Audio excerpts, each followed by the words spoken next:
आज ये सेशन जो मैंने स्पेशली रखा हुआ है, उसका मकसद ये है कि मुझे प्रपोजल चेक करने में बहुत मुश्किल पेश आ रही है। उसमें जो इंग्लिश राइटिंग है, एक उसका बड़ा मसला है। देखिए, राइटिंग के हवाले से मैं एक सिंपल सी बात बता दूं। जब आप लोग अपना लिखते हैं ना, तो उससे पता चल जाता है कि आप लोगों ने अपना लिखा हुआ है। जब आप कॉपी करते हैं, उसका पता चल जाता है कि आप लोगों ने कॉपी किया हुआ है। लेकिन ये जो आप प्लेजरिज्म हटाते हैं ना, मुझे इसकी समझ नहीं आ रही कि मतलब कैसे आप लोग प्लेजरिज्म हटा देते हैं। या तो आप लोग ये करते हैं कि जो जुमले आप लोगों ने लिखे हुए हैं उसकी आपको समझ नहीं आ रही, तो उस अकॉर्डिंगली जैसे ही जब आप उसको प्लेजरिज्म रिमूव करते हैं, आप सिर्फ वर्ड में जाके ना सिनोनिम ढूंढते हैं, तो एक के बजाय दूसरा लगा दिया। तो उससे तो सिचुएशन खराब ही हो जाती है, अच्छी तो हो ही नहीं सकती।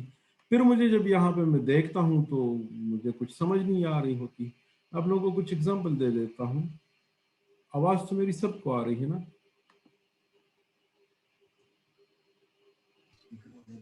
जी सर। अच्छा, मैं ज़रा एक शेयर करके आप लोगों को दिखाता हूँ कि मुझे इशू कहाँ पे आ रहा है।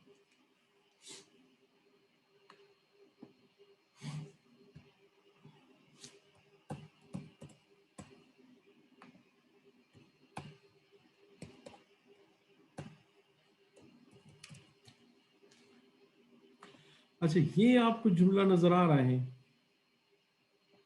जो मैंने हाईलाइट कर दिया? हसान। यस सर, नजर आ रहा है। हसान, ये आपका प्रपोजल है। इसका क्या मतलब है? बल्कि इन सब कुछ छोड़ दो, सिर्फ यही है।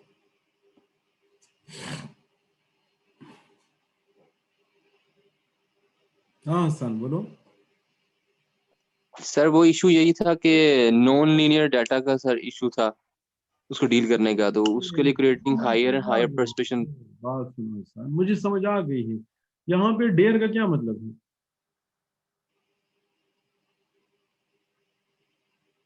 सर वो बेसिकली प्लेजरिज्म रिमूव करते हुए ये वर्ड आ गया था। वो मेरी बात सुनो, प्लेजरिज्म तुम इस तरह रिमूव करोगे कि जो दिल में आए वो लिख देगे। मुझे पता है ये तुमने चैलेंज से हटा दिया है, ये लिख दिया है। यस सर, कुछ ऐसा ही वर्ड था। हाँ, चैलेंज होगा, इशू होगा। तो देखो यहाँ पे, अब ये कोई वो गेम तो नहीं है ना जिसमें हम ट्रूथ और डेयर गेम खेल रहे हैं कि तुमने लिख दिया कि यार चैलेंज है तो डेयर लिख दो। जी सर। इसी तरह कुछ ये वाला, ये कट्स ऑफ तुमने किस से रिप्लेस किया हुआ है?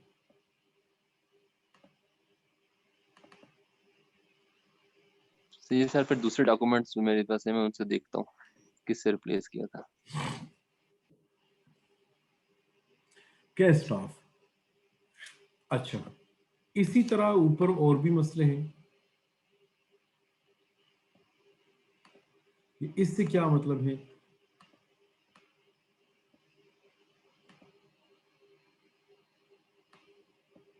ये screen the changes of the period.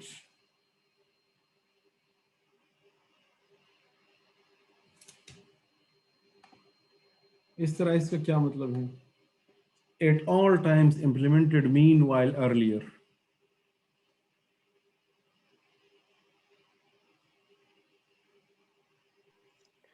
Sir वो उस वक्त प्रेजरिज्म बहुत ज्यादा था ना सर, तो मैं ट्राई अपनी तरफ से यही कर रहा था कि इनको रिफ्रेज करूं या देखिए इनका देखिए सिनोनिम डिफरेंट यूज मैं करूं। आपको बता देता हूँ। लेकिन अगर आप स्टडी तो डेफिनेटली उसको जिस तरह कहानी बदल जाती है, ये बात आपकी दुरुस्त है। देखिए, ये मैं वर्ड बाय वर्ड सारी चीजें पढ़ रहा हूँ, ठीक है? अब जहां पे मैं एक जुमले पे स्टक हो जाता हूँ ना, तो मैं आगे नहीं जा सकता। ये उसको जी सर, आपकी बात। सईद को मैंने प्रपोजल पूरा इसी तरह पढ़ रहा था, वैसे ही 2-3 पेजेस मैंने पढ़े ना, तो उसको वापस कर दिया। क्यों? क्योंकि वो ऐसा होता है कि फिर मुझे समझना पड़ता है। फिर समझने के बाद मैं ये करता हूँ कि अच्छा जी, ये जो डेयर वर्ड है, ये इसने कहाँ कहाँ से लिया। फिर मैं जाके उसके सिनोनिम्स देखता हूँ, फिर वहां से जाके मुझे पता चलता है। कि इसने सूटेबल पॉसिबल वर्ड कौन सा है जो उसने चेंज कर दिया है। देखिए प्लेजरिज्म के लिए अगर आपको पता हो, आप लोगों को स्टार्ट में मैंने जब मैं नेरिया आया हुआ था तो मैंने आप लोगों को बता दिया था कि आप ना अपने जो रिसर्च पेपर है उस पे पॉइंट्स लिख के, और वो पॉइंट्स मैंने बता दिए थे आपको।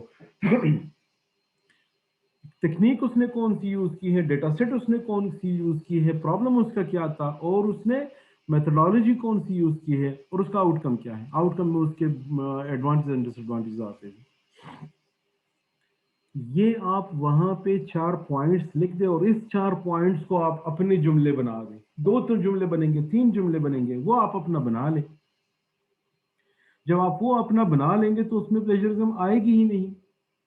वर्स्ट केस में क्या होगा, आपकी इंग्लिश ठीक नहीं होगी ना। ज्यादातर स्टूडेंट मुझे कहते हैं हमें इंग्लिश नहीं आती, और वो जब वो प्लेजरिज्म रिमूव करते हैं उससे पता चल जाता है वो असल में अगर खुद लिखते तो इससे बेहतर लिख सकते थे। कम से कम समझ में आने वाली तो होती है ना, बल्कि वो आसानी से समझ आती है, क्योंकि हम सारे ही चूंकि पाकिस्तान के हैं तो हम लोगों की वो ह्यूमन साइकी सेम है।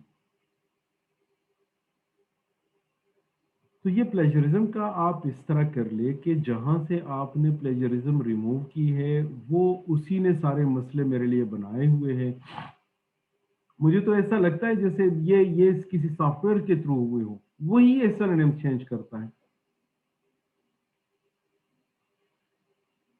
वरना अगर नहीं बंदा सर, खुद इस कर लेता है तो बिल्कुल ही फिर कर रहा उसको थोड़ा बहुत आइडिया हो जाता है, या फिर आपने चेंज करके उसकी मीनिंग देखी नहीं है फिर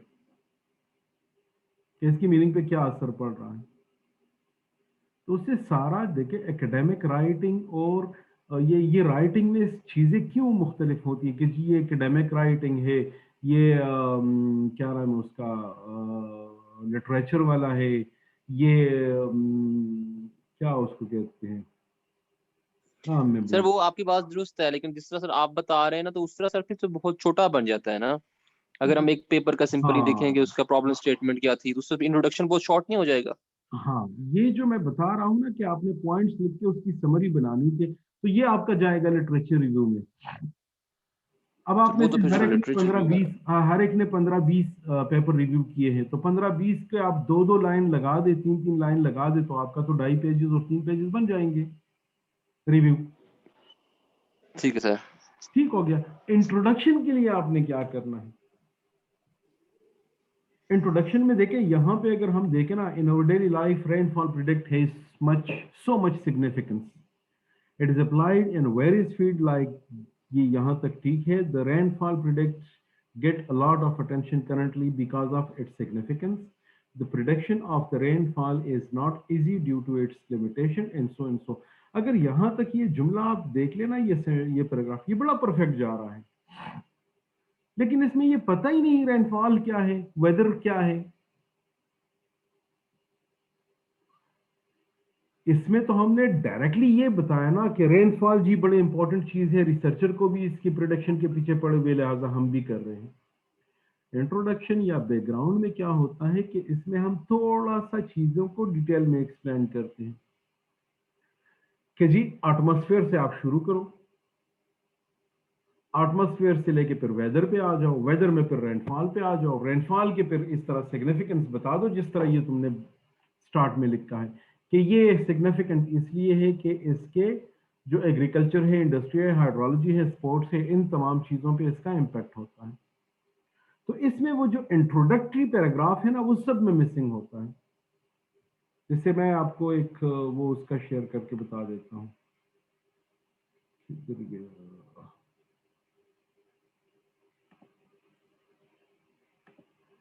सईद ने तो मुझे एक दिन में रिवाइज करके भेज दिया, वो तो मैंने पढ़ा ही नहीं, क्योंकि मुझे लग रहा है कि उसने बस वैसे ही कुछ किया होगा। मेरे पास पुरानी वाली है, अभी नई वाली मैंने डाउनलोड नहीं की है, क्योंकि चीज़ें मुझसे मिक्सअप हो जाती फिर मुझे समझ नहीं आती। सर फिर इस तरह अगर आप जिस तरह आप इंट्रोडक्शन बता रहे हैं कि एक स्टोरी बिल्ड करें कि पहले एटमॉस्फेयर से स्टार्ट करें, उसके बाद वेदर पे जाएं, फिर उसके लिमिटेशन एडवांटेजेस की तरफ जाएं, और एक पेज ऑलमोस्ट इस पे लग जाएगा। अब मेरी बात उसके सुनो, बाद फिर हम मेरी बात सुनो, जी मेरी सर। बात सुनो हसान। अभी हमारे पास इतना वक्त नहीं है कि मैं आप लोगों को मजीद वक्त दे दूं कि आप इस तरह करें। अभी तो सही है हमने सर। इस चीज को वाइंड अप करना है किसी तरह। आप लोग इसकी प्लेजरिज्म का जो तुम लोगों ने किया है उससे वो मुश्किलात निकाल के मुझे एक दिन में भेज दे। इसको मैंने फाइनल करना है, क्योंकि यहाँ पे चीजें चाहे डिले हो, इन लोगों की 20 तारीख थी, आज 5 हो गई, 5 दिसंबर हो गई है। तो यहाँ पे तो चूंकि मैं कैंपस में बैठा हुआ हूँ तो यहाँ पे चीजें मुझे मैनेज करना आसान होता है, लेकिन ऐसा ना हो कि ये डेडलाइन दे दे फिर हमारे पास टाइम ना हो। सर अभी फिर हमारे डेडलाइन पास कब तक है हमारे पास एग्जैक्ट? जी। अब डेट क्या कब तक है सर? और मेरी बात सुनो, तुम तो शहजादे हो, तुम लोगों को डेडलाइन की फिक्र ही नहीं करनी चाहिए, लेकिन मसला ये है कि ये लोग मुझसे एंड ऑफ द टाइम पे ले लेंगे, लेकिन वो end of the time Monday भी हो सकता है, वो end of the time Tuesday भी हो सकता है, वो end of the time next Monday भी हो सकता है। क्योंकि यहाँ पे मैं हूं तो मुझे ये फ्लेक्सिबिलिटी है कि अगर वो बाकी लोगों से नहीं एक्सेप्ट कर रहे हैं मैं फिर भी दे दूंगा, मुझसे ले लेंगे। बात समझ आ रही है कि नहीं? आप लोगों को तो ये जी सर। जी एडवांटेज सर। है ना कि आप डेडलाइन के उसमें नहीं है कि 20 तो है, वो तो गुजर चुकी है। ये तो हम आउट ऑफ द जी वे जी। चीजों को लेके चल रहे हैं। अब आउट ऑफ द वे चीजों को लेके चल रहे हैं तो इसमें आप लोगों की तरफ से मुझे क्या चाहिए कि ये जो आप लोगों ने प्लेजरिज्म करके इसको मुश्किल बना दिया है, आप ओरिजिनल फाइल उठाए, उस पे 1-2 दिन लगा के उसको खुद ठीक करें। जुमले में जब आप सिनोनिम्स चेंज करें, देखिए आप जुमला उठाए, वो अगर एक्टिव में है उसको पैसिव में कर दे, प्लेजरिज्म रिमूव हो जाएगा। जी सर। जी सर। ठीक हो गया। दूसरा जो आप लोगों को मैंने रिपोर्ट दी हुई है प्लेजरिज्म की, वो मैं देखता हूँ मेरे पास है कोई, हाँ होनी तो चाहिए। मैं आप लोगों को आइडिया दे देता हूँ तो आपकी लाइफ भी आसान हो जाएगी, साथ में मुझ पे भी एहसान होगा आप लोगों को। जी जी सर, मैं आपकी बात समझ रहा हूँ। ये सही का ही देख लेते हैं। जो मेरे ख्याल में फाइनल है तो इसमें प्लेजरिज्म नहीं होगा, मतलब ये 20 से कम ही होगा। जी जी, इतना ही है तकरीबन। हाँ।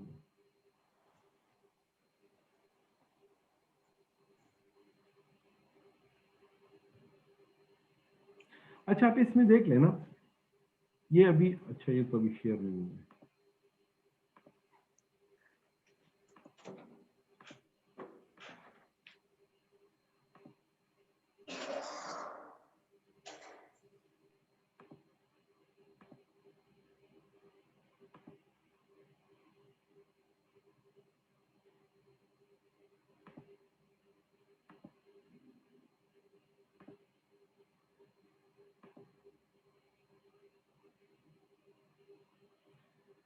अच्छा, ये स्क्रीन अब नजर आ रही है पीडीएफ वाली?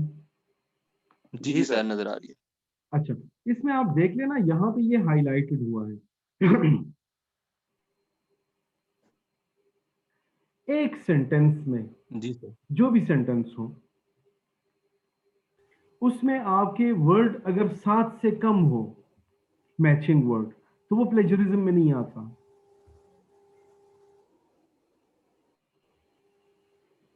अब ये जुमला है ना, ये सेंटेंस यहां से शुरू हो रहा है और यहां पे खत्म हो रहा है।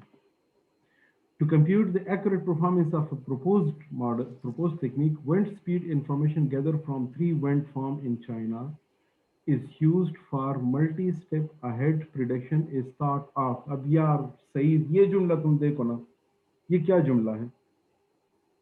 ये शुरू कहाँ से हो रहा है, खत्म कहाँ से हो रहा है, कहाँ पे हो रहा है? यार मुझे सच बता, ये तुमने किसी सॉफ्टवेयर से किया है, गूगल ट्रांसलेटर से किया है, या किससे किया है? ये तो तुम्हारा नहीं हो सकता। मतलब अगर तुझे इंग्लिश नहीं भी आती तो मतलब ये जुमला तो है ही नहीं ना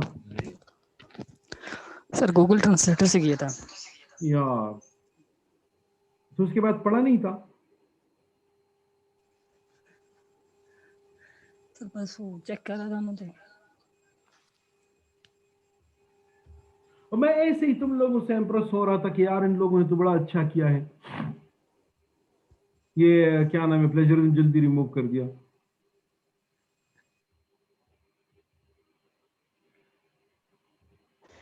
सर वो बेसिकली मैं आप यही लोगों को ना टेक्निक टाइम बता फ्रेम था देता इसका हूँ थोड़ा किस सा। तरह करना है। देखो, प्लेजरिज्म रिमूव करना मुश्किल काम होता है जब तक आप लोगों को उसकी टेक्निक नहीं आ जाती, क्योंकि आप लोगों के ज़हन में यही होता है कि भाई ये तो सारा खुद से लिखना होगा और उसी से तुम लोगों की जान जाती है। अब मैंने तुम लोगों को एक पॉइंट बता दिया कि आपने क्या करना है। अगर किसी जुमले में इस तरह के वर्ड हाईलाइटेड हो तो उसमें आप देख ले कि एक सेंटेंस में कितने वर्ड हाईलाइटेड हैं। वो 7 से ज्यादा ही होंगे। आपने उसको 7 से कम करने हैं। बात समझ आ रही है कि नहीं? 7 से आपने क्या जी सर। करने हैं? कम करने हैं। 6 बिल्कुल छोड़ दे, उसको उसको छेड़ना सर ही नहीं है। अगर 9 है तो उसमें 3 चेंज कर दे, बस जो आपसे चेंज हो सकते हैं। बाकी 6 छोड़ दे, उसको चेंज ही ना करें। जब यहां पे इस तरह के वर्ड आ जाएंगे ना, जैसे टेक्निक हो गए, वेंट स्पीड, कामा कामा कामा कामा में अगर वर्ड हो ना, उसकी ऑर्डर चेंज कर दें, वो भी निकल जाएगा। ओके लेकिन इसमें ये ख्याल रखो, ऐसा ना हो कि वहां पे फर्स्ट सेकंड थर्ड फोर्थ लिखा हो और आप उसको फिफ्थ को पहले पे लेके आए, फोर्थ को आखिर पे लेके आए। इस तरह चेंज ना करें कि उसमें ऑर्डर शो हो रही है और आप उस ऑर्डर को चेंज कर ले। जैसे उसने सीएम लिखा है, रैंडम फॉरेस्ट लिखा है, न्यूरल नेटवर्क लिखा है, इस ऑर्डर को अगर आप चेंज कर ले तो ठीक है, कोई इससे इशू नहीं है। लेकिन अगर उसने लिखा है लेक्चरर, असिस्टेंट प्रोफेसर, क्या नाम है उसका, एसोसिएट प्रोफेसर और प्रोफेसर, उसमें तो ऑर्डर बन रहा है ना। तो उसको आपने रैंडमली नहीं चेंज करना, उसको एग्जैक्टली उल्टे में लिखना है, professor, associate professor, assistant professor और लेक्चरर। बात समझ आ रही है कि नहीं? जी सर मैं समझ रहा हूँ। अब यहाँ पे ये देख ले, 1 2 3 4 5 6 7 ये हो गए। इनमें से आप एक वर्ड चेंज कर दो, ये सारा ही निकल जाएगा। इन द फील्ड के बजाय in the area of wind prediction कर दे, ये निकल जाएगा। बाकी सब कुछ छोड़ दे। प्रिडिक्शन के बजाय सिर्फ फॉरकास्टिंग कर दे, ये निकल जाएगा। क्यों? क्योंकि इसमें 7 ही है ना, तो 7 से ये कम हो जाएंगे, ये निकल जाएगा। इसी तरह ये देख ले, 1 2 3 4 5 6 7 8 9 10 10 है, इसमें 4 चेंज करने हैं। लेकिन इसको नहीं, ये जो अभी है ना, इसको नहीं चेंज करना। ये तो मैं मिसाल दे रहा हूं। बात समझ आ रही है कि नहीं? जी सर समझ आ रही है। सर अभी आप लोगों ने क्या करना है, सिग्निफिकेंस ऑफ द सॉल्यूशन। ये तो हो गया प्लेजरिज्म के हवाले से, ये समझ आ गई चीजें। सर प्लेजरिज्म के बारे में अपनी चीज क्लियर हो गई है, मैं उस चीज को गेट कर लिया है। ठीक हो गया। सही, तुम्हें भी समझ आ गई? जी सर अच्छा, वो क्या नाम है उसका, एहसाम। एहसान, तुम्हारा प्रपोजल कब तक बनेगा? एहसान है कि? जी जी सर। हाँ, तेरा प्रपोजल कब तक हो जाएगा? तेरा मुझे अभी तक एक भी ड्राफ्ट नहीं आया। सर मैं कल भी गया था एहसान और अथियाम के पास बैठ के काम किया था। इंशाल्लाह कल मैं आपको उसकी कोई सॉफ्ट कॉपी रफ सी भेज दूंगा। अच्छा, अभी तो आप ना प्लेजरिज्म ना रिमूव करें। अभी तो आपने जो जी सर। बनाया है वो मुझे सेंड कर दे, उसको मैं देख लूंगा ना। ऐसा ना उसमें मेजर चेंजेस हो, फिर आप प्लेजरिज्म रिमूव करने पे जी जी आपका सर। टाइम लग जाए और फिर तुझे दोबारा करना पड़े। पहले मुझे भेज दे, मैं चेक कर लूंगा। अगर वो मतलब सीक्वेंस में है तो फिर मैं तुम्हें कहूंगा इसका प्लेजरिज्म निकाल दे। अच्छा। ठीक है सर। अच्छा, अब इंट्रोडक्शन का क्या है? इंट्रोडक्शन का एहतशाम का अगर आप देख ले तो उसको मैंने, उसमें असल में हुआ क्या था कि जो जो फेयर पैराग्राफ स्टार्ट में आ रहा था वो बीच में कहीं था। तो अगर इस तरह इंफॉर्मेशन स्कैटर्ड पड़ी हुई हो ना, वो तो मैं ठीक कर लेता हूँ। अगर कोई मतलब जितना इंग्लिश की चीजें हैं वो मैं ठीक कर लेता हूँ, वो मैं तुम्हें सेंड ही नहीं करता। लेकिन जब मुझे चीजें बहुत ज्यादा दिमाग पे लगनी शुरू हो जाए ना, वो मेरा टाइम वेस्ट कर लेती हैं। अभी मेरा ये था कि इस वीकेंड पे कल, आज और परसों, कल आज और परसों, इन 3 दिनों में मैंने आप लोगों के प्रपोजल क्लियर करने थे। लेकिन वो क्लियर हो जाते अगर उसमें कोई बड़ा इशू नहीं होता। अभी 3 लोगों के प्रपोजल फाइनल स्टेजेस में है। फाइनल स्टेजेस में क्या है, बल्कि 2 को मैंने प्रिंट का कहा हुआ है, एक एहतशाम को और एक अब्दुर्रहमान, आप लोगों का सीनियर होगा है कोई, उसके फाइनल हो गए हैं। और क्या नाम है उसका,